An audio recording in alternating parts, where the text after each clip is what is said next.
It's 4 in the afternoon on Tuesday, September 16th here in Korea. Thanks for joining us live from Seoul. I'm Laah Hyun-kyung. We start with President Park Geun-hye's comments regarding April's ferry disaster and how it is logjam-ing the parliament. At today's cabinet meeting, she said it's not up to her to decide who should have investigative or prosecutorial powers in the probe into the ferry's sinking. Now, this as the victims' families want the investigative committee to be granted such authority. Her remarks were made in response to the main opposition party calling on the president to resolve the current political discord over a bill that would set up the specifics of the probe. Now, she then urged lawmakers to quickly get past the ferry bill and focus on improving people's livelihoods. And we are now getting reports that National Assembly Speaker Chung Ui-hwa has decided to open a plenary session next Friday with or without opposition party members. North Korea has sent a second formal request to the presidential office of Cheongwade demanding that it stop allowing propaganda leaflets to be flown over the border into the north. A South Korean government official said today that North Korea's National Defense Commission sent a letter on Monday on top of another that was sent last week. Both letters said Seoul needed to put a stop to the launch of anti-Pyongyang leaflets by balloons if it wants to hold another round of high-level talks. The South replied on Sunday to last week's letter, saying the government has no legal recourse for stopping private organizations from flying the leaflets. South Korea's National Security Advisor Kim Kwan-jin is currently in the U.S. meeting with his American counterpart Susan Rice. Diplomatic sources in Washington say the two sides have agreed not to specify a set date for the transfer of wartime operational control from Washington to Seoul. Kim and Rice reportedly decided that it's best to continue monitoring the situation. As for some media reports that say the two nations have agreed to postpone the transfer 6 to 7 years from the original said year of 2015, South Korea's defense ministry said discussions are ongoing. It says the goal is to draw a conclusion on the conditions and date of the transfer at the South Korea-U.S. Security Consultative meeting slated for next month. Now, exactly 1 year ago today, operations at the joint inter-Korean Kaesong Industrial Complex were resumed after a 5-month suspension initiated by Pyongyang. The resumption was only possible after the two Koreas agreed on a set of measures to prevent another unilateral closure. But have they been effective? Our Hwang Sung-hee reports. It's 8 a.m. on a Tuesday morning, and these cars are making their daily commute to North Korea. They're South Korean workers who work at the Kaesong Industrial Complex. It wasn't until a year ago that the South Korean workers were allowed to cross this border again. That's after North Korea unilaterally shut down the complex for 6 months amid heightening inter-Korean tensions. Reopening Kaesong for business, the two Koreas agreed on a set of measures to better manage the complex, like easing regulations for South Korean commuters, allowing the use of internet and mobile phones, and attracting foreign investors. A year has passed with very little progress. The security checks on vehicles is even tighter than before. They even check underneath the car seats. If mobile phones were allowed, the internet will be available. That would be very convenient. The 125 South Korean businesses in Kaesong are still struggling, with their total production volume at just 80% of what it was before the shutdown. Park Geun-hye, who runs a textiles factory, is among them. We lost trust from our clients, which caused considerable damage. It will take a long time to recover. We had to compensate the clients on last year's losses. Some blame Seoul's heavy economic sanctions against the North. Because new investments in the complex are blocked in principle, the companies have trouble expanding their business. Experts say current inter-Korean tensions rule out the possibility of any significant improvement. Once North Korea's nuclear program and distrust with South Korea are eliminated, the Kaesong Industrial Complex will undergo considerable growth and become a key model of economic cooperation in the process of reunification. And people like Mr. Park are waiting to see the two Koreas work together. Since South and North Korea have established the Kaesong Industrial Complex, we hope it will be able to participate in global business as soon as possible. 황상희, 아리랑 뉴스, 파주.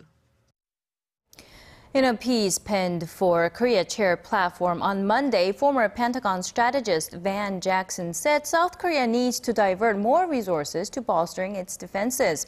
The editorial was published on the same day another drone, presumably from North Korea, was found in waters off South Korea's west coast. The South Korean military says it was similar in appearance to a North Korean drone that was found in the south earlier this year. Now, Jackson called on Seoul to adapt to the emerging threat North Korean drones pose by developing a better counter-drone system while also working more closely with Washington. And the 69th UN General Assembly gets underway on Tuesday in New York City, and the topic garnering the most attention in South Korea is the human rights situation in North Korea.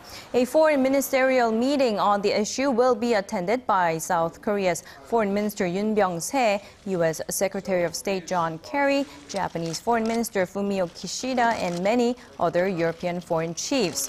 In a rare move, North Korea will send its foreign minister Lee Soo-yong to New York to rebut the argument and defend its human rights conditions. The move for open international discussions about the issue comes after failed attempts to secure the release of 3 American citizens detained in North Korea.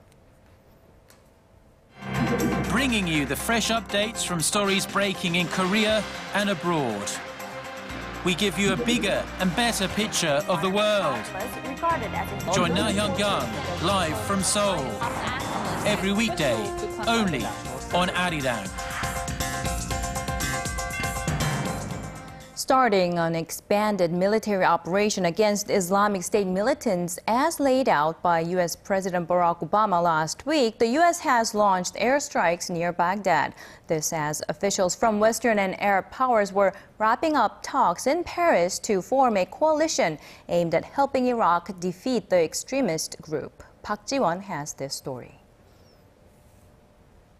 The U.S. has expanded its aerial bombing campaign to target IS militants near Baghdad. It was the 162nd round of airstrikes by the U.S. in Iraq since early August, but the first since Washington's move to form a global coalition against IS and the first in direct support of Iraqi forces fighting the militants. On the diplomatic front, some 30 Western and Arab countries, including Qatar, Saudi Arabia, and Kuwait, gathered for the Paris summit, where they pledged to provide military support to Iraq to help the war-torn nation defeat Islamic State militants. Iraq's President Fuad Massoum, co-host of the conference, said action must come quickly. France, host nation of the summit, has already begun surveillance flights over Iraq in preparation for further military action. French fighter jets taking off from United Arab Emirates flew over Iraq on Monday on a reconnaissance mission. Iraq's Kurds, who have scored some significant victories over IS in recent weeks, welcomed the global efforts to quash the extremists. This summit in Paris is a historic summit, especially for the Kurdish people and the government. It is a very important step to destroy IS with help from friendly countries such as the great powers France, the US, and Britain. However, the summit's joint communique made no mention of Syria, the other country IS controls large parts of. Neither Syria nor its main ally Iran were represented at the summit, mostly assembled by the U.S. While the U.S. warned Syrian President Bashar al-Assad not to interfere with potential U.S. airstrikes inside his country, Iran's Supreme Leader Ayatollah Ali Khamenei on Monday expressed his discontent with the U.S. coalition from a hospital where he had just undergone prostate surgery. In the last few days, we've had some excitement, and with that excitement, we've been hearing from American officials making comments on forming a state, which are blank, hollow, and self-serving, and lack in any direction. Although Iran says it supports the Syrian and Iraqi government's fight against the militants, U.S. Secretary of State John Kerry said last week that it would be inappropriate for Tehran to join the global coalition because Iran is a state sponsor of terrorism. Park Ji-won, Arirang News. And on to the latest on the Ebola outbreak. Following the Liberian president's call for more support in containing the virus in West Africa, U.S. President Barack Obama is expected to significantly shore up American support when he unveils his Ebola plan on Tuesday. Sources in Washington say the support will include 5 Ebola treatment centers equipped with about 500 beds to be built around Liberia's capital and some 400,000 home treatment kits, as well as logistical support from the Pentagon for the overall relief effort. Meanwhile, the United Nations Security Council will convene an emergency meeting on Thursday on the request of the U.S. America's UN Ambassador Samantha Power said all member states were asked to come with concrete commitments to tackle the outbreak that has now killed more than 2,400 people. And over in Britain, Scots will head to the polls on Friday to answer a simple question of whether Scotland should be an independent country or not. British Prime Minister David Cameron, in his final pitch in Scotland, urged its 5 million citizens not to pull out of the United Kingdom after more than 300 years. He stressed the breakup would be a painful divorce and not a mere trial separation, and reasoned with critics that any qualms they have against his government can be addressed and changed. Although Buckingham Palace clarified that Queen Elizabeth II remains neutral, she broke her silence on the matter on Sunday and urged Scots to think very carefully about the future. Opinion polls on the referendum remains too close to call. New evidence to prove that Japan forced women into sexual slavery during wartime has been revealed. The new findings will be used to counter Japan's repeated denials of the atrocities that were carried out against tens of thousands of women, many of them Korean. Our Son Jung-in has this report. 16 Korean women appear in a 15-minute video clip sharing accounts of how they were victimized by Japan's military. Publicized by the Association for the Pacific War Victims after 21 years, it's expected to be used to fire back at Japanese Prime Minister Shinzo Abe, who has said no clear evidence exists to support claims of Japan's sexual enslavement of women. They told us our country had been taken away and that we have to come to Japan to be forced to work. We never got paid.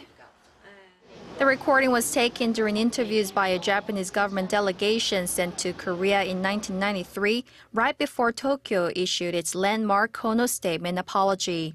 The head of the group said the video was not released at Tokyo's request, but that they decided to reveal it now due to Japan's continued distortment of the truth. Although a majority 14 of the victims have since passed on, the group emphasized that proof remains alive. It plans to report the clip to the United Nations and reveal the video piece by piece, depending on the attitude of the Japanese government. Son Jung-in, Arirang News. And international awareness about the sexual enslavement issue is growing, with Beijing joining in on the global campaign. China is now the second country outside Korea to unveil a statue honoring the former sex slaves. Our Kim Min-ji has this story. An elderly woman is reminded of her past sufferings as she stares at a monument of a girl who's shown cowering while covering her face. China has unveiled its own statue dedicated to the women forced into sexual slavery by the Japanese military during wartime. It's the first such statue in China in honor of the victims, known euphemistically as comfort women. The monument follows in the footsteps of similar ones in Korea and the United States. Currently, there are 2 statues in the U.S., one in the California city of Glendale and another in the Detroit suburb of Southfield. Both are replicas of the peace monument that Korean civic leaders set up in front of the Japanese embassy in Seoul nearly 3 years ago.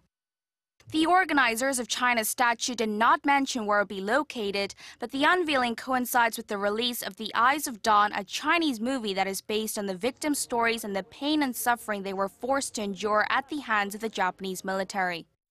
Around 2,000 women, mostly Koreans, were forced into sexual servitude by Japanese soldiers during World War II. The movie reenacts scenes from history and carries the message to never forget.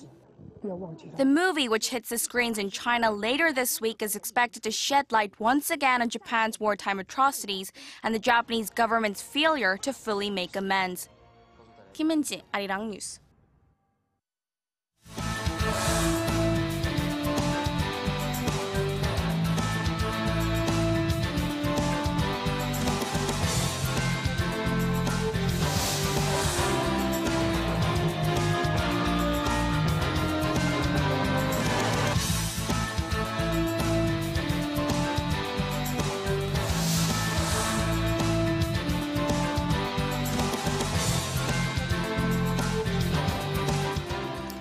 There is mounting criticism in Korea that the government is bombarding low-income people with cigarette and local tax hikes, but a recent report shows Korea may be pretty soft on higher-income earners compared to other nations. According to a report by the OECD, Korea's income tax to GDP ratio stood at 4% in 2012. That's the third lowest level among the 28 OECD member states surveyed. Countries with the highest income tax ratios were Denmark and Iceland, where the figures stood at 24% and 14% respectively. Korea's corporate tax to GDP ratio, however, was the fourth highest among OECD member states at 4%. Ask two people about the impact of new Finance Minister Choi Kyung-hwan's expansionary policies on the economy, and you might just get two different responses. While some believe that the so-called Choinomics has provided a much-needed boost for the markets, others say the jury is still out. Our Kim Ji-yeon has the details. It's been 2 months since the appointment of Choi Kyung-hwan as finance minister, and his expansionary policies to spur growth are starting to produce results in some areas. For one, the country's benchmark KOSPI reached an almost 3-year high at the end of July. The stagnant real estate market is also showing signs of improvement, and the number of housing transactions jumped more than 5% in July from the previous month. However, some argue the economy has some way to go before it's back on path to a firm recovery. July's coincidence and leading composite index, which indicates the health of the economy, was just over 100 and 101 respectively, unchanged from the previous month. A reading over 100 means that there are more optimists than pessimists on the economy. A reading under 100 indicates the opposite. The nation's job market hasn't really picked up either. In August, 594,000 jobs were created from a month earlier, but the majority of these jobs were part-time positions, and they're mostly filled by people in their 50s. On top of this, the real GDP growth rate grew a mere 0.5% on quarter, the lowest in 21 months. As a result, economic institutes, including the state-run Korea Development Institute, are reportedly considering lowering their growth projections for this year. 10 international banks have already cut their growth forecast for the Korean economy by 0.1 percentage point on average to 3.7%. Kim Ji-yeon, Arirang News. And in tech news, first-day iPhone orders hit a new high, logging a record 4 million orders, which is double the number for the iPhone 5 2 years ago. Apple says deliveries will begin on Friday and continue through the month of October as demand overran supply for both the iPhone 6 and iPhone 6 Plus, featuring larger screen sizes and a longer battery life. Analysts had said the sales of the two iPhone models would top 9 million in the first weekend.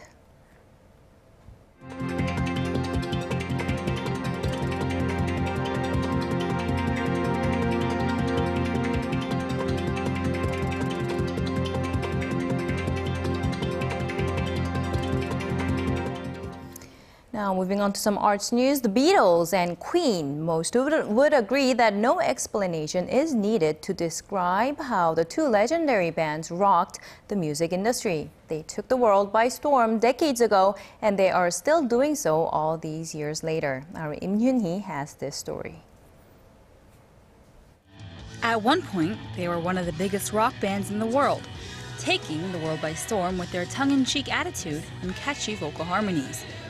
The four-member British rock band, also known as Queen, is one of the most legendary groups to enter the field. An influence of their work is still seen rippling through the music industry. It's estimated that they sold up to 300 million records, making them one of the best-selling music artists of all time. In 1974, Queen performed live at the Rainbow, new on the scene, but full of energy. The concert, considered a landmark in music history. And now, for the first time ever, the live music is being released to the public, containing unique and previously unreleased material. Queen live at the Rainbow 74 brings back memories that has fans everywhere dusting off their year. Another legendary rock band that influenced Queen and is considered by some as the greatest and most influential of the era is the Beatles. Formed in 1960, this four-member band started by playing in clubs in Liverpool, but quickly grew as Beatlemania syndrome spread worldwide. Nicknamed the Fab Four, they revolutionized popular music, its style, sound, but mostly the attitude toward the genre, as the band opened the doors to rock and roll. And though the band dismembered in 1970, their music is still loved by millions around the world. So the recently released Beatles mono vinyl remasters has Beatles fans everywhere breaking out their record players. The 14 albums have been restored to their original glory, each vinyl replicated precisely down to the original artwork. We are cutting straight from the analog tapes and referring to the original cutting notes. We're not trying to recreate the originals, but we're trying to produce the original intention. Im Yoon-hee, Arirang News. Now in sports, the excitement is building here in Korea as the 17th Asian Games will kick off in a mere 3 days' time with a grand opening ceremony to take place in Korea's western port city of Incheon. Our Song Ji-sun has a preview of the continent's biggest and best sporting event. The Asian Games is Asia's biggest sports celebration. This year's 16-day event, being held in the South Korean port city of Incheon, will showcase the talents of some 10,000 athletes. North Korean athletes will be among them, and the first wave of their delegation arrived in the South last Thursday. But North Korean cheerleaders will not be making the trip. They were in hand for the Asian Games in Busan back in 2002, but are skipping this year's event after failing to reach an agreement with the South over their accommodations and expenses. Looking ahead to the competition, South Korea is aiming for a top 2 finish in the overall medal count for the 5th consecutive event, with its eye on winning at least 90 golds. China has been a fixture atop the medal count dating all the way back to the 1982 Games. Preliminaries for several sports kicked off over the weekend, and Team South Korea got off to a quick start. The men's football team beat Malaysia 3-0, and the women's squad trounced Thailand 5-0. If you want to catch some of the action in person, the organizing committee announced that only 20% of the overall tickets have been sold as of this Monday. Seats are also still available for Friday's opening ceremony, which starts at 6 p.m. For more information, visit incheon2014ag.com. Song Ji-sun, Arirang News.